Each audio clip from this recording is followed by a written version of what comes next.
If you enjoy playing video games but sometimes get into trouble for it, then I've got a great excuse for you. As we know, our behaviour to a great extent comes from our emotions, and so if we want to control our behaviour, that's what we need to control, our emotions. The techniques for doing that aren't in and of themselves particularly difficult. What is difficult is having enough self-awareness to know that we need to put them into practice. And luckily, the boffins at Harvard have come up with a video game to help us to do that. It's called Rage Control, which stands for Regulate and Gain Emotional Control. In it, you have control of a gun, and your job is to shoot lots of other things. So far, so much like an ordinary video game. However, the video game has control over the amount of ammunition you have access to. It monitors some very simple vital signs, such as your heart rate and how much you're sweating.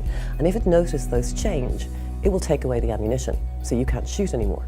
In other words, in this game, if you want to be able to continue shooting, you have to be able to be aware of the changes in your physical response and be able to manage those. The advantage of this game over, for example, mindfulness or even some of the brain training apps that you might have heard is that this is much more realistic. In mindfulness or using a brain training app, you're taken out of the frustrating and difficult situation. In the video game, you're not. You stay there, you have to learn to recognize the signs and learn to regulate your emotions. But remember, this doesn't mean that you get to spend 8 hours a day playing World of Warcraft. It's only this video game and only at Harvard.